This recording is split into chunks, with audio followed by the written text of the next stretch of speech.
पिछले दिनों गिरे पानी से जिले के किसानों की कमर तोड़ कर रख दी है। बेमौसम बरसे इस आसमानी आफत ने खेतों में बारिश के मौसम का दृश्य नजर आ रहा था। पानी से भरे हुए खेतों में डूबे हुए धान की फसल को देखकर किसानों की आंखों से आंसू रोके नहीं रुक रहा था। मगर आज जब किसान मोर्चा के प्रवक्ता को अपने बीच पाकर और उनकी बातें सुनकर शासन से मदद की आस जिंदा है। संकेत साय ने 3 कृषि कानून के निरस्त से होने वाले नुकसान को भी किसानों के बीच रखा। कुनकुरी ब्लॉक के ग्राम पंचायत बंदरचूआ में आज किसान मोर्चा के प्रवक्ता संकेत साय पैकरा किसानों से मिलने और नरेंद्र मोदी के द्वारा वापस लिए 3 कृषि कानून को वापस को चर्चा करते हुए उनका हाल चाल जानने की कोशिश की, जिससे सुखदेव राम कुंज बिहारी साय देव सिंह जग्गू साय ने अपने खनिहार में ले जाकर रखा हुआ धान को दिखाया, जिससे पूरी तरह से जड़ी आने लगी थी। किसानों ने बताया कि अब ये धान हमारे किसी काम का नहीं रहा, इसको हम खा भी नहीं सकते और अगले साल बीज भी नहीं लगा सकते।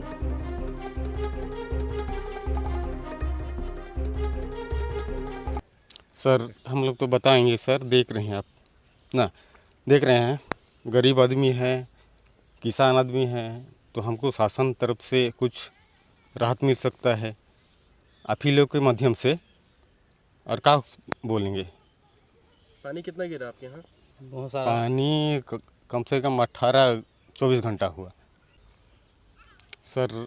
हम लोग तो यही बताएंगे सर, जैसे हमारा खेती जहाँ तक हो सकता है, जहाँ तक हम खेती का करके कमाई गुजारा चलाते हैं, उसमें से हम लोग को आधा भी नहीं आ रहा है।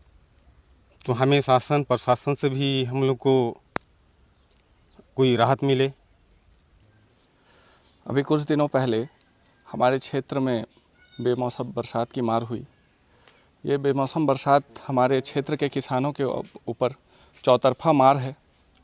हमारे क्षेत्र के किसान वैसे ही इस बार खाद बीज यूरिया सबकी कमी से जूझते आए और अपना धान जो भी फसल है देरी से लगा पाए, और इस पर जो यह मौसम की बेमौसम बरसात की मार हुई है, यह इनके ऊपर बहुत ही बड़ी त्रासदी है।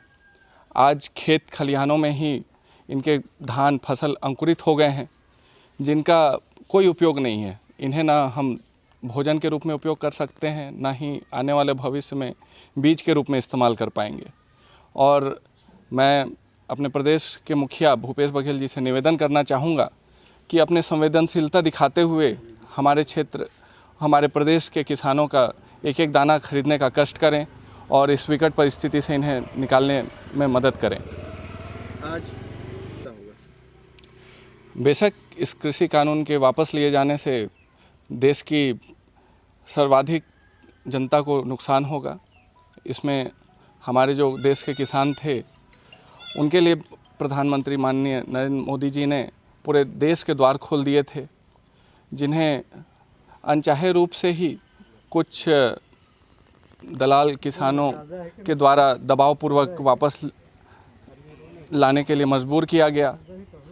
इसमें हम नरेंद्र मोदी जी की संवेदनशीलता को ध्यान में देंगे कि नरेंद्र मोदी जी ने इस भावना को समझा कि किसानों की आड़ में देश को तोड़ने वाली विघटनकारी शक्तियाँ हावी हो रही थी। लखीमपुर की घटना, सिंधु बॉर्डर की घटना, यह एक प्रमाण है कि किसानों की आड़ में आतंकवादी इस पूरे कार्यक्रमों का लाभ उठा रहे थे और देश को तोड़ने का काम कर रहे थे।